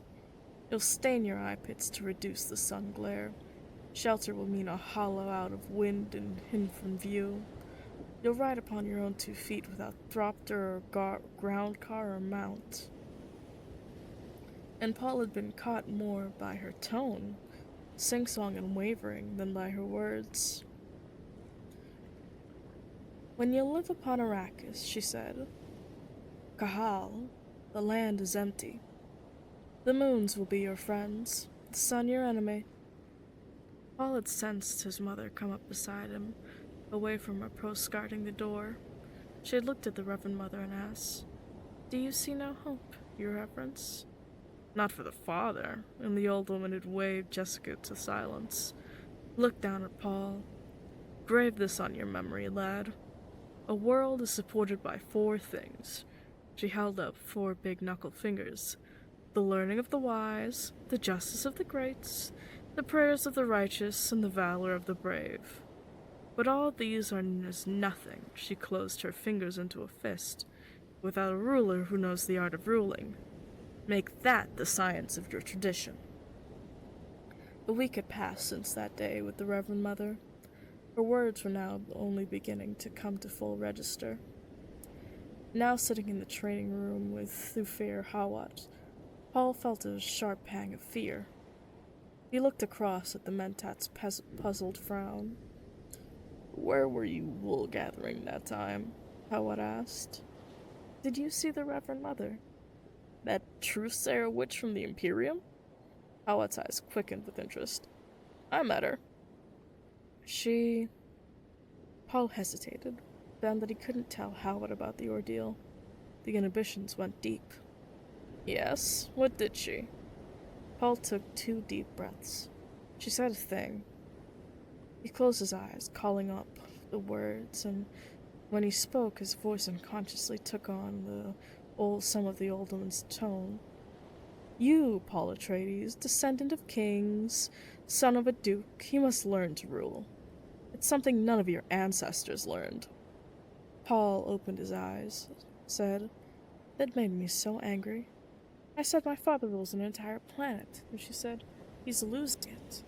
And I said that my father was getting a richer planet, and she said he'd lose that one too. And I wanted to run and warn my father, but she said he'd already been warned. By you, Mother, by many people. True enough, Howard muttered. Then why are we going? Paul demanded. Because the Emperor ordered it. Because there's hope in spite of what that witch spy said. What else spouted from this ancient fountain of wisdom? Paul looked down at his right hand, clenched it into a fist beneath the table. Slowly, he willed the muscles to relax. She put some kind of hold on me, he thought. How? She asked me to tell her what it is to rule, Paul said, and I said that one commands, and she said I had some unlearning to do. She had a mark there right enough, Howard thought. He nodded for Paul to continue. She said a ruler must learn to persuade, not to compel. She said he must lay the best coffee hearth to attract the finest men. How'd you figure your father attracted men like Duncan and Gurney? Howard asked. Paul shrugged. Then she said a good ruler has to learn his world's language, that it's different for every world. And I thought she meant they didn't speak Galak on Arrakis. But she said that wasn't it at all. She said she meant the language of the rocks and the growing things. The language you don't hear, but just with your ears. And I said that's what Dr. Yue calls the mystery of life. Hawa chuckled. How'd that sit with her? I think she got mad. She said the mystery of life isn't a problem to solve, but a reality to experience. So I quoted the first law of Mentat at her. A process cannot be understood by stopping it. Understanding must move with the flow of the process, must join it and flow with it. That seemed to satisfy her. He seems to be getting over it, I thought. But that old witch frightened him. Why did she do that? They're fair, Paul said. Will Arrakis be as bad as she said? Nothing could be that bad, Awat said, and forced a smile. Take those Fremen, for example, the renegade people of the desert. By first approximation analysis, I can tell you there are many, many more of them than the Imperium suspects. People live there, lad, a great many people, and Awat put a sinewy finger next beside his eye. They hate Harkonnens with a bloody passion. You must not read a word of this, lad. I tell you only as your father's helper. My father has told me of Salusa Secundus, Paul said. Do you know Thufir? It sounds much like Arrakis. Perhaps not quite as bad, but much like it. We do not really know of Salusa Secundus today, Hawat said. Only what it was like long ago, mostly. But what is known, you're right on that score. Will the Fremen help us? It's a possibility, Hawat stood up. I leave for Arrakis. Meanwhile, you take care of yourself for an old man who's fond of you, huh? Come around like a good lad and sit facing the door. It's not that I think there's any danger in the castle, just a habit I want you to form. Paul got to his feet and moved around the table. You're going today? Today it is, and you'll be following tomorrow. Next time we'll meet will be on the soil of a new world. He gripped Paul's right arm at the bicep. Keep your knife arm free, huh? And your shield at full charge. He released the arm quickly, patted Paul's shoulder, and roared around and whirled and strode quickly to the door. "To fair!" Paul called. Hawat turned, standing in the open doorway. "Don't sit with your back to any doors," Paul said. A grin spread across the seamed old face. "That I won't, lad. Depend on it." And he was gone, shutting the door softly behind. Paul sat where Hawat had been, straightened the papers. One more day here, he thought, looked around the room. We're leaving. The idea of departure was suddenly so much more real to him than it had ever been before. He recalled another thing the old woman had said about a world being the sum of many things. The people, the dirt, the growing things, the moons, the tides, the suns, the unknown sum called nature. A vague summation without any sense of the now. And he wondered, what is the now? The door across from Paul banged open. An ugly lump of a man lurched through it, preceded by a handful of weapons. "Well, Gurney Halleck," Paul called. "Are you the new weapons master?" Halleck kicked the door shut with one heel. "You'd rather I'd come up to play games, I know," he said. He glanced around the room, noting that Hawat's men had already been over it, checking, making it safe for the Duke's heir. The subtle code signs were all there.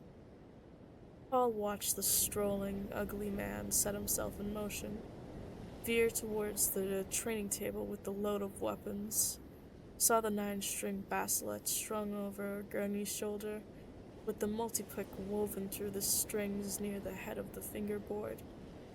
Halleck dropped the weapons on the exercise table, lined them up, the rapiers, the bodkins, the king jowl, and the slow pellet stunners, the shield belts. The ink-vine scar along his jaw writhed as he turned, casting a smile across the room. "So you don't even have a good morning for me, you young imp," Alex said. "And what barb did you sink in old Hawat? He passed me in the hall like a man running to his enemy's funeral." Paul grinned. Of all his father's men, he liked Gurney Halleck the best. He knew the man's moods and deviltry, his humors, and thought of him more as a friend than a hired sword. Halleck swung the bracelet over his shoulders and began turning. "If you won't talk, you won't," he said. Paul stood, advanced across the room, calling out, "Well, Gurney, do we come prepared for music when it's fighting time?" "So it's sass for our elders today," Halleck said. He tried a chord on the instrument, nodded. "Where's Duncan, Idaho?" Paul asked. "Isn't he supposed to be teaching me weaponry?" "Duncan's gone to lead the second wave on Arrakis," Alex said. "All you have left is poor Gurney, who's fresh out of a fight and spoiling for music." He struck another chord, listened to it, smiled. "And it was decided in the council you were being such a poor fighter, we'd best teach you the music trade so you won't waste your life entire." "Maybe you'd better sing me a lay then," Paul said. "I want to be sure how not to do it." "Aha!" Gurney laughed, and he swung into Galatian Girls, his multi-pick a blur over the strings as he sang. "Oh, the Galatian girls will do it for pearls, and the Iraqian for water. But if you desire dames, like consuming flames, try a Caladian daughter." "Not bad for such a poor hand with a pick," Paul said. "But if my mother heard you singing a body like that in the castle, she'd have your ears on the outer wall for decoration." Gurney pulled at his left ear. "For decoration, too. They haven't been bruised so much listening to keyholes while a young lad I know practiced some strange ditties on his bracelet." "So you've forgotten what it's like to find sand in your bed," Paul said. He pulled a shield belt from the table, buckled it fast around his waist. "Then let's fight." Alex's eyes went wide in mock surprise. "So, it was your wicked hand did that deed?" Guard yourself today, young master. Guard yourself. He grabbed a rapier, laced the air with it. I'm a hell fiend out for revenge. Paul lifted the companion rapier, bent it in his hands. Stood in the Argyle, 1 foot forward. He let his manner go solemn in comic imitation of Dr. Yue. What a dolt my father sends me for weaponry, Paul intoned. This doltish Gurney Halleck has forgotten the first lesson for fighting a man armed and shielded. Paul snapped the force button at his waist, felt the crinkled skin tingling of the defensive field at his forehead and down his back. Heard external sounds take a characteristic shield-filtered flatness. In shield fighting, one moves fast on the defense, slow on the attack, Paul said. Attack has the sole purpose of tricking the opponent into a misstep, setting up for an attack sinister. The shield turns the fast blow, admits the slow kanjal. Paul snapped up the rapier, feinted fast, and whipped it back for a slow thrust timed to enter his shield's mindless defenses. Halleck watched the action, turned at the last minute to let the bolted blade pass his chest. Speed, excellent, he said. You were wide open for an underhand counter with a slip tip. Paul stepped back, chagrined. I should whap your backsides for such carelessness, Halleck said. He lifted a naked kinjal on the table and held it up. This in the hand of the enemy can let out your life's blood. You're an apt pupil, none better, but I've warned you that not even in play do you let a man inside your guard with death in his hand. I guess I'm not in the mood for it today, Paul said. Mood? Halleck's voice betrayed his outrage, even through the shield's filtering. What has mood to do with it? You fight when the necessity arises, no matter the mood. Mood's a thing for cattle or making love or playing the bassalet. It's not for fighting. I'm sorry, Gurney. You're not sorry enough. Halleck activated his own shield, crouched with the kinjal outthrust in the left hand, the rapier poised high in his right. Now I say guard yourself for true. He leaped high to one side, then forward, pressing a furious attack. Paul fell back, parrying. He felt the shield crackling as shield edges touched and repelled each other, sensed the electric tingling of contact along his skin. What's gotten into Gurney? He asked himself. He's not faking this. Paul moved his left hand, dropped his bodkin in his palm from its wrist scythe. You see a need for an extra blade, eh? Halleck grunted. Is this betrayal? Paul wondered. Surely not Gurney. Around the room they fought, thrust, parry, feint, and counter-feint. The air within their shield bubbles grew stale from the demands on that the slow interchange along barrier edges could not replenish. With each new shield contact, the smell of ozone grew stronger. Paul continued to back, but now he directed his retreat towards the exercise table. If I can turn him beside the table, I'm showing him a trick, Paul thought. One more step, Gurney. Halleck took the step. Paul directed the parry downward, turned, saw Halleck's rapier catch against the table edge. Paul flung himself aside, thrust high with the rapier, and it came across Halleck's jawline with the bodkin. He stopped the blade an inch from the jugular. Is that what you seek? Paul whispered. Look down, lad, Gurney panted. Paul obeyed, saw Halleck's kinjal thrust under the table's edge, the tip almost touching Paul's groin. We have joined each other in death, Halleck said, but I'll admit you fought some better when pressed to do it. You seem to get in the mood. And he grinned wolfishly, the ink vein scar rippling along his jaw. The way you came at me, Paul said. Would you have really drawn my blood? Halleck withdrew the kinjal, straightened. If you'd fought one with beneath your abilities, I'd have scratched you a good one. A scar you remembered. I'll not have my favorite pupil fall to the first Harkonnen tramp who happens along. Paul deactivated his shield, leaned on the table to catch his breath. I deserve that, Gurney, but it would have angered my father if you hurt me. I'll not have you punished for my failing. As to that, Paul said, it was my failing too. And you needn't worry about a training scar or two. You're lucky you have so few. As to your father, the Duke punished me if I failed to make a first-class fighting man out of you. And I'd have been failing if I hadn't explained the fallacy in this mood thing you suddenly developed. Paul straightened, slipped his bodkin into its wrist scythe. It's not exactly play we do here, Halleck said. Paul nodded. He felt a sense of wonder at the uncharacteristic seriousness in Halleck's manner, the sobering intensity. He looked at the beet-covered ink-veined scar on the man's jaw, remembering the story of how it had been there, by the beast Raban in the Harkonnen slave pit on Jedi Prime.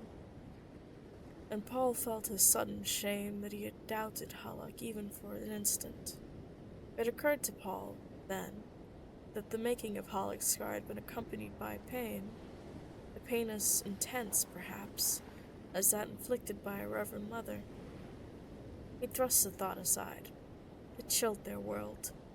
I guess I did hope for some play today, Paul said. Things are so serious around here lately. Halleck turned to hide, a way to hide his emotions. Something burned in his eyes. There was pain in him, like a blister. All that was left of some lost yesterday that time had pruned off him. How soon this child must assume his manhood, Halleck thought. How soon he must read that form within his mind, that contract of brutal caution, to enter a necessary fact on the necessary line. Please list your next of kin. Halleck spoke without turning. I sense the play in you, lad, and I'd like nothing better than to join in it. But this no longer can be play. Tomorrow we go to Arrakis. Arrakis is real. The Harkonnens are real. Paul touched his forehead with the rapier blade held vertical. Halleck saw the salute and acknowledged it with a nod. He gestured to the practice dummy. Now we'll work on your timing. Let me see you catch that thing sinister. I'll control it from over here where I can have full view of the action. And I warn you, I'll be trying new counters today. There's some warning you'd not get from a real enemy. Paul stretched up his toes to relieve his muscles. He felt solemn with the sudden realization that his life had become filled with switch changes. He crossed to the dummy, slapped the switch on its chest with his rapier tip, and felt the defensive field forcing his blade away. On guard, Halleck called, and the dummy pressed the attack. Paul activated his shield, parried and countered. Halleck watched as he manipulated the controls. His mind seemed to be in two parts, one alert to the needs of training fight, and the other wandering into fly buzz. I'm the well-trained fruit tree, he thought, full of well-trained feelings and abilities, and all of them grafted onto me, all bearing for someone else to pick. For some reason, he recalled his younger sister, her elfin face so clear in his mind, but she was dead now, in a pleasure house for Harkonnen troops. She'd loved pansies, or was it daisies? He couldn't remember. It bothered him that he couldn't remember. Paul countered with a slow swing of the dummy, brought up his left hand to Intriztizer. The clever devil, Halleck thought, intent now on Paul's interweaving hand motions. He's been practicing and studying on his own. That's not Duncan's style, and it's certainly nothing I've taught him. This thought only added to Halleck's sadness. I'm infected by mood, he thought, and he began to wonder about Paul, if the boy ever listened fearfully to his pillow throbbing in the night. If wishes were fishes, we'd all cast nets, he murmured. It was his mother's expression, and he'd always used it when he felt the blackness of tomorrow on him. Then he thought what an odd expression that was to be taking to a planet that never known fishes or seas. And that's the end of chapter 4. And a lot of editing went into this chapter because I kept fucking up. But especially with the voices that I'm doing for, I suppose, reader entertainment. Please tell me if they're annoying. Um so yeah, that's chapter 4, and now that's all of the Dune chapters for at least this one particular, I guess, episode, video, whatever. Um Looking into it, we can again see a couple of interesting world building things. First of all, what I want to bring up, which is most like fresh in my mind, is the fact that Halleck's sister is in a Harkonnen pleasure house, and we also get references to Halleck fighting the Beast Raban, who is Fide Rutha's, at least to my knowledge, his brother in some way. Um, and we can see like these two things, like these 2 points in time are intercrossed, so we get this questioning of like, do the Harkonnens sell slaves, do they take people, was Halleck a slave, how did he get here, you know? And it does, I don't believe we find out, but it is very interesting, and it does build on the world a lot. And we also see something in here that's going to be developed later on, but a doubt in Halleck that Paul has in like a thing of like, is he betraying me? And we see Paul resolves that very quickly, but it is there, and it does set up a lot for the Dr. Yue betrayal, because there's already something of like, oh my god, who's in here doing shit? Um and we meet Hawat, and he's a favorite already for me. I quite like him. I like how his character's going.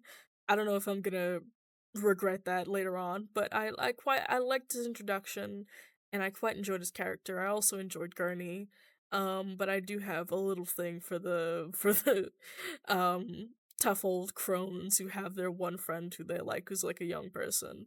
You know, it's one of these tropes that we will see, like we see in From Here transfer to Star Wars with a character like Han Solo. It's like someone who has to like develop but in like with Han Solo and Luke Skywalker, Han Solo has to develop that liking for Luke. But here Hawat's like already developed it, already like in that uncle position and stuff like that. And we see that Paul has a lot of support, don't we, in his home life. And he has a lot of like family, a lot of like family tied to him. And so as we go further into this book, when he loses all of those members of his family, because in the end it's only like Jessica and Paul, there's no one else. And Duncan, Idaho, but that's God. Don't get me started on Duncan, Idaho, and Duncan, Idaho eventually. But you know, it's like he loses a lot of the people around him. And even at the end, Jessica is they're changed. They're not who they were before. And it just comes into this weird situation where we see that Paul on Caladan and Paul in Arrakis, even in the first stages of Arrakis, are two different people. And he's never going to be the same again. And this is the start of his hero's journey. And yeah, so those are my thoughts. I don't really have any big surmising thoughts on the first 4 chapters of Dune. Well, I did, but like all of my thoughts per chapter can very well be summarized into what I think of all of these chapters, because like overall we just see the setup of Dune and um the 4 chapters before the big thing. I think we also still have another chapter of Caladon before we get to Dune, but it's overall it's a setup. Every part of the story is being set up, even like the very far-reaching implications is being set up. And like even some stuff that I have not picked up right here in this, I might include in like an ending note or something. Will see it like come up again in ways we don't expect, and that's just, you know, it's kind of awesome. It's Dune. I love it. All right. Thank you for Hey, so that entire thing that I was talking about in like the section of the video, which is like, oh my god, what's my stream schedule gonna be? Oh my god. I cancel all that shit. I cancel all that shit. I was supposed to do something on like the Tuesday. It's Friday. It's done. It's over. It's gone. Don't even think about it. But I will be streaming likely sometime next week, and I'm saying this on the 26th of October. I have a lot of projects due, so we'll see. Um, Besides that, what's next? Oh yeah, this is from here on. It's a blooper reel. It's a blooper reel. Yeah, have fun, guys.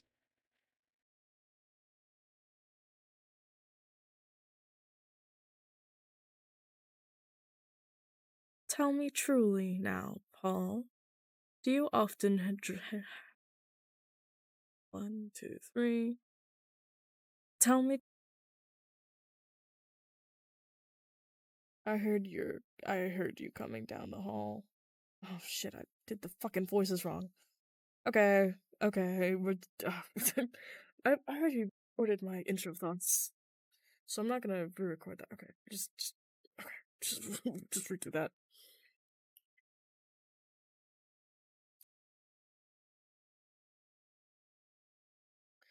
You'll learn about the funeral planes. Sorry, wrong voice, wrong voice. Oh my god. Maybe I should redo this whole thing. No, no, I won't. I won't. Fuck it, I won't. Okay.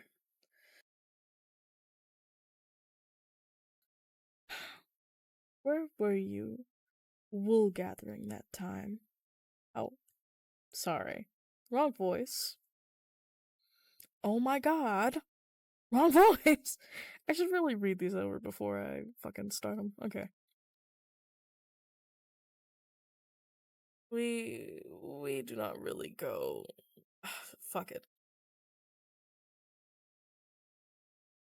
You won't talk. You won't.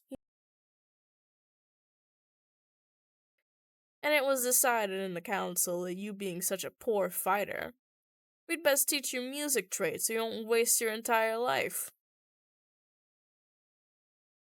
Now let's redo that. Oh, the Galatian girls will do it for pearls and a rockin' for water, but if you desire. Oh shit, let's try.